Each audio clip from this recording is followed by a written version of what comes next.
റോജായ കുറച്ച് നാൾ മുമ്പ് വരെ നമ്മൾ കണ്ടുകൊണ്ടിരുന്നത് കറുത്ത കാറും അതിൻ്റെ ഫ്രണ്ടിലും ബാക്കിലുമായി നിരവധി കാറുകളുമായി കുതിച്ചു പാഞ്ഞിരുന്ന ഒരു മുഖ്യമന്ത്രിയായിരുന്നു. ഇപ്പോൾ പുതിയ മുഖ്യമന്ത്രി, നിയുക്ത മുഖ്യമന്ത്രിയായ സതീശൻ പറഞ്ഞിരിക്കുന്ന ഇത്തരം ആഡംബരങ്ങളൊന്നും വേണ്ടെന്നാണ്. ഇതൊരു നല്ല തുടക്കമാണോ? തീർച്ചയായും ആൾക്കാരുടെ ഇടയിൽ വലിയ തോതിൽ പിണറായി വിജയനെ കുറിച്ച് ഒരു അവമതിപ്പുണ്ടാക്കിയ ഒരു ഭരണാധികാരി എന്നുള്ളതിൽ വലിയ തോതിൽ അവമതിപ്പുണ്ടാക്കിയ ഒരു കാര്യമാണ് ഈ മുഖ്യമന്ത്രിയുടെ ഈ റോഡിലൂടെയുള്ള ഈ യാത്ര. അത് മുഖ്യമന്ത്രി പോകുന്നതിന് മുമ്പ് തന്നെ പിന്നെ സിറ്റിക്കകത്താണെങ്കിൽ 10 മിനിറ്റ് മുമ്പ് തന്നെ റോഡെല്ലാം ബ്ലോക്കാക്കുന്നു, ആൾക്കാരെ ദുരിതത്തിലാക്കുന്നു. 10ഉം 20ഉം വണ്ടികളുടെ അകമ്പടിയോടെയാണ് എല്ലാ ദിവസവും പോയിക്കൊണ്ടിരിക്കുന്നത്. അപ്പോൾ അത് തന്നെ ഈ നഗരത്തിൽ, കാരണം കേരളം ഒരു വശത്ത് അന്ന് CPM പറഞ്ഞുകൊണ്ടിരുന്നത് കേരളം ക്രമസമാധാനത്തിൻ്റെ കാര്യത്തിൽ നമ്പർ 1 ആണ് എന്ന് അവകാശപ്പെടുമ്പോഴാണ് കേരളത്തിലെ മുഖ്യമന്ത്രി ഇത്രയും വലിയ സുരക്ഷ അതിൻ്റെ ആവശ്യം എന്താണെന്നുള്ള മനസ്സിലാവാത്ത ഒരു സ്ഥിതിയിലായി. ഇപ്പം ഈ സുരക്ഷയൊക്കെ ഉണ്ടായിരുന്ന മുഖ്യമന്ത്രി ഭരണം പോയതിൻ്റെ പിറ്റേ ദിവസം തിരുവനന്തപുരം പാർട്ടി കാറിൽ ഒരു സുരക്ഷയില്ലാതാണ് ഇവിടെ വന്ന് ഇറങ്ങുന്നത് നമ്മൾ കണ്ടത്. അപ്പം കേരളത്തിലെ മുഖ്യമന്ത്രിക്ക് ഇങ്ങനൊരു വലിയ തോതിലുള്ള സുരക്ഷയുടെ ആവശ്യം ഉണ്ടോ? അല്ലെങ്കിൽ നമ്മുടെ മുഖ്യമന്ത്രിക്ക് അങ്ങനെയല്ലേ ജീവന് പിന്നെ ത്രട്ടുള്ള എന്തെങ്കിലും ഭീഷണിയുള്ള സാഹചര്യം കേരളത്തിലുണ്ടോ? ഇതൊക്കെ നടക്കുന്ന ഒരു കരിങ്കൊടി പ്രതിഷേധം, അതിനപ്പുറം കിടന്നൊന്നും നടക്കുന്നില്ല. ഒരു പക്ഷേ എന്തായാലും നമ്മുടെ മുഖ്യമന്ത്രിക്ക് സുരക്ഷ കൊടുക്കണമെന്നുള്ളതിനകത്ത് ആർക്കും തർക്കമൊന്നുമില്ല. കാരണം കേരളത്തിന്റെ ഏറ്റവും പരമോന്നതമായ രാഷ്ട്രീയ പദവിയിൽ ഇരിക്കുന്ന ഒരാളാണ്. അതിൽ സുരക്ഷയുടെ പ്രശ്നമല്ല ഇത് വലിയ തോതിൽ ആൾക്കാരെ ബുദ്ധിമുട്ടിച്ചുകൊണ്ട് റോഡിലൂടെ പാഞ്ഞു പോകുന്നു. നമ്മുടെ റോഡുകളുടെയൊക്കെ വീതി ഇത്രയ്ക്കത്ര വാഹനപ്പെരുപ്പം അനുസരിച്ച് റോഡിന് വലിപ്പമില്ല, വേറെ റോഡുകളുമില്ല. അപ്പം അങ്ങനെ ഒരു സ്ഥലത്താണ് ഈ ബഹളങ്ങൾ മുഴുവൻ ഉണ്ടാക്കി മുഖ്യമന്ത്രി പാഞ്ഞു പോകുന്നത്. പിന്നെ മുഖ്യമന്ത്രിക്ക് അതെനിക്കുന്ന ഒരു അധികാരത്തിന്റെ പദവി കാണിക്കുന്നതിനും പ്രൗഢി കാണിക്കുന്നതിനും വേണ്ടിയുള്ള ഇതായിട്ടാണ് മുഖ്യമന്ത്രി തോന്നുന്നത്. കാരണം ഒരു വശത്ത് നിങ്ങൾ പറയുന്നത് തൊഴിലാളി വർഗ പാർട്ടിയുടെ നേതാവാണെന്ന് പറയുകയും മറ്റു പഴയ കാലങ്ങളിലെ രാജാവും അല്ലെങ്കിൽ പുതിയ കാലത്തെ പരിവാരങ്ങൾ സഹിതം പോകുന്ന പോലാണ് വണ്ടി പോകുന്നത്. അത് ഏറ്റവും വില കൂടിയ ആഡംബര കാർ ഒരു വശത്ത്, അതിന്റെ തൊട്ടു പിന്നിൽ മറ്റേ 2 ഇന്നോവയ്ക്കകത്ത് കറുത്ത ഇന്നോവയിൽ ഇതിങ്ങനെ പായുന്നു. അതിന്റെ പിന്നെ നിരവധി പോലീസ് വാഹനങ്ങൾ, ആംബുലൻസ്, ഫയർഫോഴ്സിന്റെ വണ്ടി, ഇങ്ങനെ സർവത്ര വലിയ സന്നാഹത്തോടു കൂടിയാണ് പോയിക്കൊണ്ടിരുന്നത്. തിരുവനന്തപുരം ജില്ല വിട്ട് കഴിഞ്ഞാൽ ഒരു 40-50 വണ്ടി വരെ ആവും. അപ്പൊ അത് ആൾക്കാർ ജനം കാണുകയല്ലേ. നിങ്ങൾ പൊതുസമൂഹത്തിന്റെ പണമാണ് ഇങ്ങനെ എടുത്ത് ദൂർത്ത്.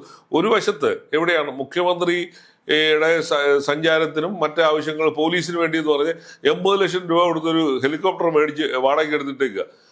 അപ്പൊ അതങ്ങനെ തന്നെ കിടക്കി. അതെന്തിനാണ് അത് വാടകയ്ക്ക് എടുത്തിട്ടെന്ന് പോലും ആർക്കും അറിയില്ല. അപ്പൊ ആദ്യകാലങ്ങളിൽ പറഞ്ഞു മുഖ്യമന്ത്രി എവിടെയും ദൂരെ, കാരണം ഒരു കണക്കിന് മുഖ്യമന്ത്രിക്ക് ദൂരെ യാത്രയ്ക്ക് അത് ഉപയോഗിച്ചാൽ പോലും കുഴപ്പമില്ലായിരുന്നു. ഇത്രയും വണ്ടി റോഡിൽ ജനങ്ങളെ ബുദ്ധിമുട്ടിക്കേണ്ട കാര്യമില്ല. ഇപ്പൊ കോഴിക്കോട് പോകണോ, കൊച്ചിക്ക് പോകണോ, മലപ്പുറത്ത് പോകണോ, അല്ലെങ്കിൽ കണ്ണൂർ പോകണോ, അവിടെയൊക്കെ പോകുന്നതിന് ഇത് ഉപയോഗിക്കാവുന്നതായിരുന്നു.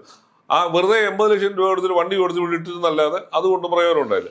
പിന്നെ മുഖ്യമന്ത്രിയുടെ സുരക്ഷ എന്ന പേരിൽ കേരളത്തിൽ ഈ നമ്മുടെ പഴയ മുഖ്യമന്ത്രി കാണിച്ചു കൂട്ടിയ നാടകങ്ങൾക്ക്, അതേപോലെ തന്നെ ഈ ഒരുതരം ധാർഷ്ട്യത്തിനും ഒരു അതിരുമില്ലായിരുന്നു. ഉമ്മൻചാണ്ടി സാറിന്റെ മരണത്തെ തുടർന്നുള്ള സർക്കാർ ഇവിടെ തിരുവനന്തപുരത്ത് വിളിച്ചു കൂട്ടിയ അനുശോചന യോഗത്തിൽ, ഓൾ പാർട്ടി അനുശോചന, എല്ലാ കക്ഷികളുടെയും മീറ്റിങ്ങിനകത്ത് അയ്യങ്കാളി ഹാളിൽ നടക്കുന്നിടത്ത് വെച്ചാണ് മുഖ്യമന്ത്രി പ്രസംഗിക്കാൻ തുടങ്ങിയപ്പം മൈക്കിനകത്ത് ഒരു ശബ്ദം ഉണ്ടായി, ഹൗളിംഗ് ഉണ്ടായി. ഉടനെ അതിന്റെ പേരിൽ പോലീസ് പാഞ്ഞടിക്കുന്നു, ബഹളം ഉണ്ടാക്കുന്നു. ആ പാവപ്പെട്ട മൈക്ക് ഓപ്പറേറ്ററിനെതിരെ കേസെടുക്കുന്നു. തൃശ്ശൂർ വെച്ചുണ്ടായ സംഭവം ഇവിടെയാണ്. ആ ഇടയ്ക്കുണ്ടായ ഒരു സംഭവം എന്ന് പറയുന്നത്, മുഖ്യമന്ത്രി പങ്കെടുത്ത യോഗത്തിൽ മൈക്ക് ഓപ്പറേറ്ററായിട്ട് വന്ന ആള് കറുത്തുടുപ്പിട്ടുകൊണ്ട് വന്നു. അവനെ ആ പാവം പിടിച്ചവനെ കൊണ്ട് വെളിയിൽ ഇറക്കി വിട്ട് വേറെ ഉടുപ്പ് ഇടിപ്പിച്ചുകൊണ്ട് വന്ന് അവനെ അവിടെ ഇടിയിപ്പിച്ചു. മുഖ്യമന്ത്രിയുടെ യോഗത്തിനൊന്നും കറുപ്പ് പാടില്ല. അപ്പൊ അങ്ങനെ വലിയ തോതിലുള്ള ഈ സുരക്ഷയും വലിയ തോതിലുള്ള ഈ ആൾക്കാരെ അകറ്റുകയും ചെയ്യുന്ന ഒരു പരിപാടിയായിരുന്നു കഴിഞ്ഞ 5 വർഷം 5 വർഷം അല്ല 10 വർഷം നടത്തിക്കൊണ്ടിരുന്നത്. അപ്പൊ അത് ഒരു തെറ്റാണെന്നോ അത് പൊതുസമൂഹം അംഗീകരിക്കുന്നില്ലെന്നോ മുഖ്യമന്ത്രിയോട് പറയാൻ ആ പാർട്ടിക്കകത്തോ അല്ലെ മന്ത്രിസഭയിലോ ആരും തയ്യാറായിരുന്നില്ല. മാധ്യമങ്ങൾ പറഞ്ഞെങ്കിലും മുഖ്യമന്ത്രി അത് പുല്ലുവിലയെ കൽപ്പിച്ചിട്ടുള്ളായിരുന്നു. പൊതുസമൂഹം പറഞ്ഞതും മുഖ്യമന്ത്രി പുല്ലുവിലയാണ്. മുഖ്യമന്ത്രിയുടെ ആ യാത്രകളൊക്കെ തന്നെ പൊതുസമൂഹത്തിൽ അവേർഷൻ ഉണ്ടാക്കി എന്നുള്ളത് പ്രതിപക്ഷത്തിനോടൊപ്പം തന്നെ മാധ്യമങ്ങളും പൊതുധാരയിലുള്ള ജനങ്ങളും എല്ലാം പറഞ്ഞുകൊണ്ടിരുന്നത്. പക്ഷെ മുഖ്യമന്ത്രി അത് ചെവിക്കൊണ്ടില്ല. കൃത്യമായിട്ട് മനസ്സിലാക്കിയത് കൊണ്ടാണെന്ന് തോന്നുന്നു സതീശൻ, വി ഡി സതീശൻ ആ പദവിയിലേക്ക് ഉത്തരവാദിത്വം ഏറ്റെടുക്കുന്നതിന് മുമ്പ് തന്നെ ഈ സുരക്ഷയുടെ പേരിലുള്ള ഈ ആഭാസം വേണ്ടാന്ന് പറഞ്ഞത്. അല്ല, അത് കാരണം അതിനെ ആ 40 വണ്ടിയുടെ അകമ്പടിയോടി രാജാവ് വരുന്നത് എന്ന് പറഞ്ഞ് കേരളത്തിൽ പ്രതിപക്ഷം പ്രസംഗിച്ചുകൊണ്ടാണ്. നിങ്ങൾ പറയുന്നത് നിങ്ങൾ നടപ്പിലാക്കാനും നിങ്ങൾ ബാധ്യതയുണ്ട് ഇല്ലേ? അപ്പൊ പൊതുസമൂഹത്തിനെ ബുദ്ധിമുട്ടിക്കുന്ന തരത്തിലുള്ള ആഡംബരങ്ങൾ വേണ്ട എന്നുള്ളത് സതീശന്റെ ഒരു നിലപാടാണ്. ആ നിലപാടിനെയാണ് പൊതുസമൂഹം ഇനി സൂക്ഷ്മതയോട് വീക്ഷിക്കുന്നത്. ഇപ്പൊ പലരും പിന്നെ എസ്കോർട്ട് വേണ്ട, പൈലറ്റ് വേണ്ട എന്നൊക്കെ പറഞ്ഞ് പിന്നീട് പലരും ഇത് നടപ്പാക്കുന്നത് നമ്മൾ കണ്ട. CPM മന്ത്രിമാർ തന്നെ ആദ്യകാലത്ത് ഇതൊക്കെ തന്നെ പണ്ട് പറഞ്ഞിട്ടുള്ളത്. അപ്പൊ അത് മാറി മാറി വരുന്നതാണ് നമ്മൾ കണ്ടിട്ടുള്ളത്. അപ്പൊ അത് സതീശൻ അങ്ങനെ ഒരു കാര്യം കമ്മിറ്റ് ചെയ്തിട്ടുണ്ടെങ്കിൽ സതീശൻ അത് നടപ്പാക്കണം. സതീശന്റെ മന്ത്രിമാരും അനാവശ്യമായ ഈ വാഹനങ്ങൾ ഓടി ഈ കേരളത്തിന്റെ നടുവിലൂടെ ഓടി നാട്ടുകാരെ കൊണ്ട് പറയിപ്പിക്കാതിരിക്കുക. ഒരു മുഖ്യമന്ത്രിക്ക് ഒരു പൈലറ്റും ഒരു എസ്കോർട്ടും എന്നുള്ളത് ന്യായമായ കാര്യമാണ്. കേരളത്തിന്റെ മുഖ്യമന്ത്രിയാണ് പോകുന്നത്. ആ മുഖ്യമന്ത്രിക്ക് ആവശ്യമായ സുരക്ഷ കൊടുക്കാൻ സ്റ്റേറ്റിന് ബാധ്യതയുണ്ട്. അത് ചെയ്തേ പറ്റുള്ളൂ. അതിലൊന്നും ഒരു വിട്ടുവീഴ്ചയുടെ ആവശ്യമില്ല. കാരണം ഏത് സമയത്തും ഇതൊക്കെ അപകടങ്ങളോ അല്ലെങ്കിൽ വേറെ പലരെല്ലാം ഭീകരാക്രമണങ്ങളോ ഒക്കെ സംഭവിക്കാം. അങ്ങനെ ഒരു രാജ്യത്താണ് നമ്മൾ ജീവിക്കുന്നത്. അപ്പൊ മുഖ്യമന്ത്രിക്ക് സുരക്ഷ വേണ്ട എന്ന് അല്ല പറയുന്നതിന്റെ അർത്ഥം. പക്ഷെ ഇമാതിരി ആഡംബരം, കേരളം പോലെ സമാധാനപരമായി ജീവിക്കുന്ന സ്ഥലത്ത് ഇമാതിരി ആഡംബരത്തിന്റെ ആവശ്യമൊന്നും ഇല്ല. നമ്മൾ കാണാം തമിഴ്നാട്ടിലൊക്കെ എത്ര ഇതിന് ഇരട്ടി വണ്ടിക്കകത്താണ് അവിടുത്തെ മുഖ്യമന്ത്രി പോകുന്നത്. അപ്പൊ അന്ന് അത്രയും സുരക്ഷ കൊടുക്കാറുണ്ടായ തമിഴ്നാട്ടിലെ മന്ത്രിമാർക്ക് കൊടുക്കാറുണ്ടായ ശ്രീലങ്കൻ ഈ പുലികളുടെ ശല്യം ഉണ്ടായിരുന്ന ഒരു കാലഘട്ടം മുതലാണ്, ജയലളിതയുടെ കാലഘട്ടം മുതലാണ് അത് സുരക്ഷ വർദ്ധിപ്പിക്കുകയൊക്കെ ചെയ്തത്. പ്രത്യേകിച്ച് രാജീവ് ഗാന്ധി വന്ന് അവിടെ കൊല്ലപ്പെടുന്ന ഒരു സാഹചര്യം ഉണ്ടായതുകൊണ്ടാണ് അവിടുത്തെ മന്ത്രിമാർക്കൊക്കെ വലിയ കനത്ത സുരക്ഷ കൊടുക്കുന്ന സാഹചര്യം. കേരളത്തിൽ നിങ്ങൾ ഒരു വശത്ത് പറയുന്നത് കേരളത്തിലെ ക്രമസമാധാനം മികച്ചതാണ്, ഇവിടെ മറ്റേ ഇത്തരത്തിലുള്ള തീവ്രവാദ സംഘടനകളെ എല്ലാം നിയന്ത്രിച്ചിട്ടുണ്ട്, അടിച്ചമർത്തി എന്നൊക്കെ പറയുമ്പോഴാണിത്.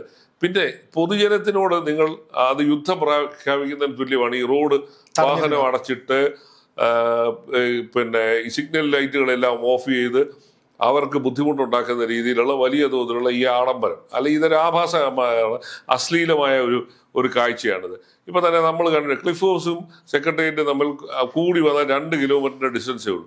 ഈ 2 കിലോമീറ്റർ ഡിസ്റ്റൻസ് പിണറായി വിജയന്റെ വണ്ടി കവർ ചെയ്യാൻ, വാഹന വ്യൂഹം കവർ ചെയ്യാൻ എത്ര നേരമാണ് ഈ ഓഫീസിൽ പോകുന്ന സമയത്ത് ആൾക്കാരെ പിടിച്ച് റോഡിലിടുന്നത്? അതായത് ക്ലിഫ് ഹൗസിൽ നിന്ന് ഇറങ്ങുന്നതിന് 10 മിനിറ്റ് മുമ്പേ റോഡ് ബ്ലോക്ക് ചെയ്തില്ല. അപ്പൊ അങ്ങനെ ഒരു ആഡംബരം കാണിച്ചുകൊണ്ടാണ് അദ്ദേഹം ഈ കഴിഞ്ഞ 10 വർഷവും നടന്നുകൊണ്ട്.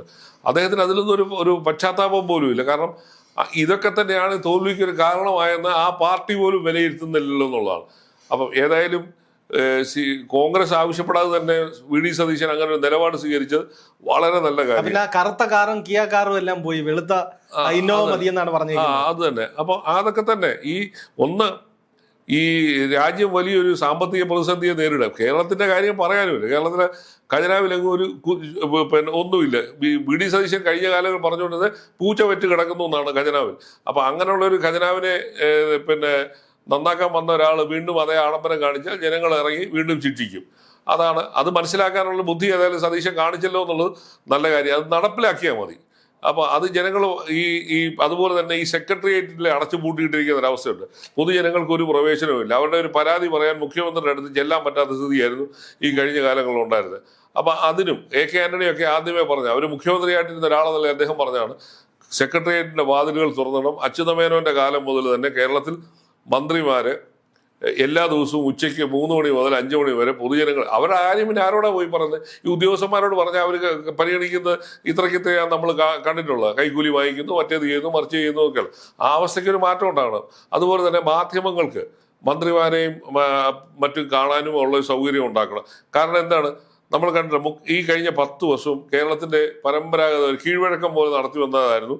കേരളത്തിന്റെ മുഖ്യമന്ത്രി എല്ലാ ബുധനാഴ്ചയും ക്യാബിനറ്റ് കഴിഞ്ഞ് മാധ്യമങ്ങളുമായി 1 മണിക്കൂർ നേരം സംസ്ഥാനത്തെ രാഷ്ട്രീയ സാഹചര്യങ്ങളും സർക്കാരിന്റെ പ്രവർത്തനങ്ങളെ കുറിച്ചൊക്കെ വിശദമായ പത്രസമ്മേളനം ഉണ്ടായിരുന്നു. അത് കഴിഞ്ഞ 10 വർഷമായിട്ട് കേരളത്തിന്റെ മുഖ്യമന്ത്രി നിർത്തിവെച്ചിരിക്കുക. മുഖ്യമന്ത്രിക്ക് കാണണമെന്ന് തോന്നുമ്പോൾ മാത്രം അത് വന്നിരുന്ന് ചെറുവിത പോലും പറഞ്ഞിട്ട് പോകുന്നു. ആ അവസ്ഥയ്ക്കൊക്കെ ഒരു മാറ്റം. കാരണം അവര് നടപ്പാക്കിയ നടപ്പ് ശീലങ്ങൾ മാറ്റി പുതിയൊരു ലോകത്തേക്കാണ്, പുതിയൊരു ലോകം സൃഷ്ടിക്കാനുള്ള ഒരു മാൻഡേറ്റാണ് ഇവർ കൂടുതൽ. അതിനാണ് 102 സീറ്റ് ജനങ്ങൾ കൂടുതൽ. അതിനനുസരിക്കുന്ന രീതിയിൽ ജനങ്ങളെ വെറുപ്പിക്കാതെ ഒരു പുതിയ ഒരു ജീവിതക്രമം, പുതിയൊരു ഭരണക്രമം ഉണ്ടാക്കാൻ സതീശന് കഴിയണമെന്നുള്ളതാണ് കേരളം ആവശ്യപ്പെടുന്നത്.